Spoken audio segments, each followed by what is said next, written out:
जग में सदा संपूर्ण हो। धरती सदा फूले फले ऊपर विमल आकाश हो। सज्जन रहे निर्भय सदा वो दुर्जनों का नाश हो। सज्जन रहे सदा निर्भय सदा वो दुर्जनों का नाश हो। रहे सदा निर्भय दुर्जनों का नाश हो। नाश में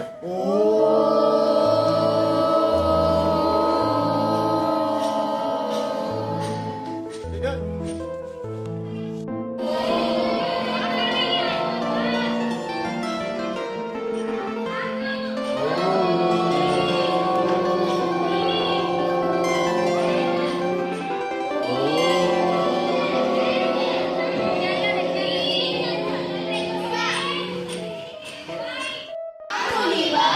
फिर से जाओ।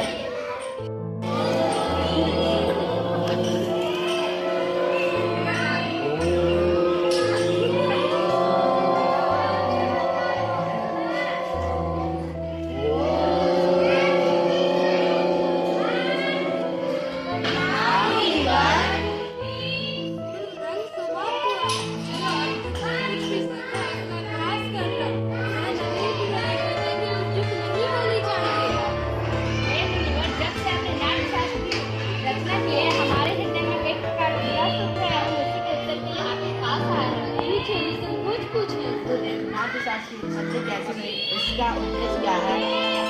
आपका प्रश्न बहुत अच्छा है। यह प्रश्न केवल नाटक नहीं बल्कि जीवन को सार को समझने का माध्यम है। त्रेता युग में जब मनुष्य लोग और क्रोध से वशीभूत होकर संघर्ष के मार्ग पर चलने लगे, तब इंद्रदेव ने ब्रह्मा से जाकर प्रार्थना की कि कोई ऐसा माध्यम बताइए जिसमें देखना और सुनना एक साथ हो। इसी उद्देश्य की पूर्ति के लिए ब्रह्मा जी ने नाट्य वेद की उत्पत्ति की, जिसके प्रयोग का शास्त्र नाट्य शास्त्र है। साधु साधु। लेकिन गुरुदेव, ये तो ज्ञान का भंडार है, जगत का रहस्य छुपा है इसमें। वेद स्वयं में ही उस उद्देश्य की पूर्ति के लिए पर्याप्त है, फिर ये नया वेद क्यों? इसलिए कि समस्त जन को यह सुलभ हो सके, सामान्य जन को नाटक के माध्यम से शिक्षा के मार्ग पर, धर्म के मार्ग पर ले जा सके। इस मंगल उद्देश्य के साथ ब्रह्मा जी ने चारों वेदों को मिलाकर नाट्य वेद की रचना की है। चारों वेदों में वो क्या है?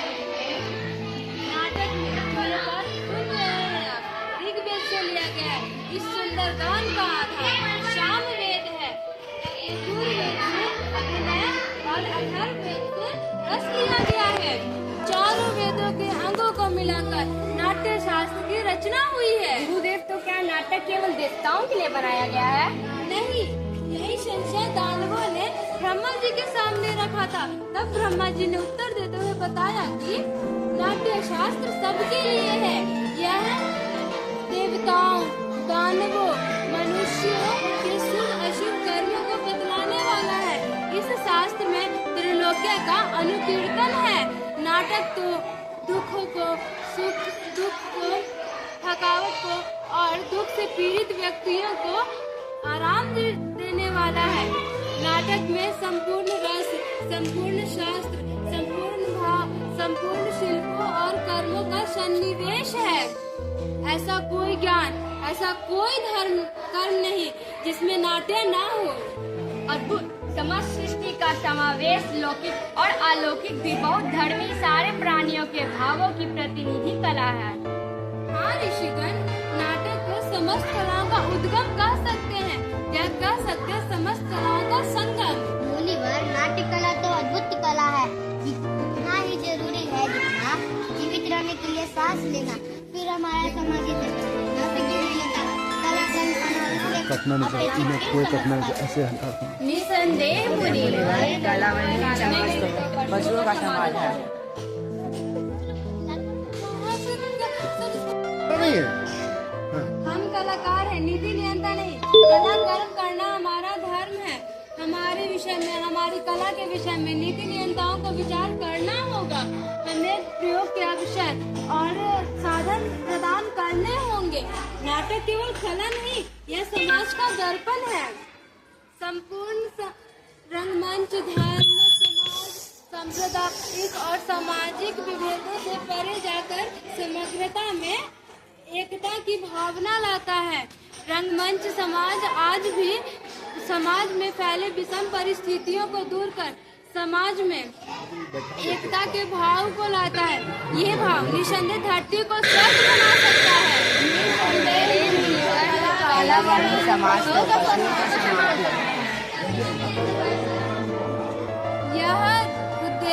यही आशा और उद्देश्य से एक समाज में कला और कलाकारों को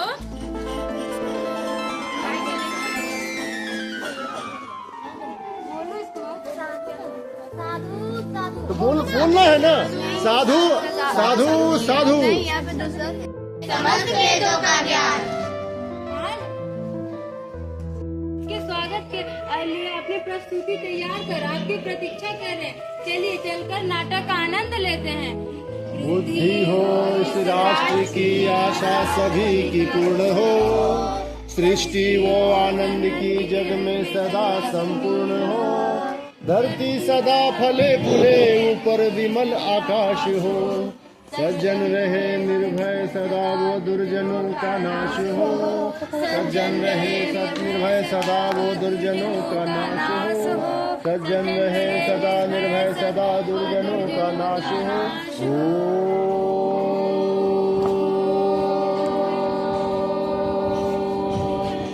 प्रणाम कर सको,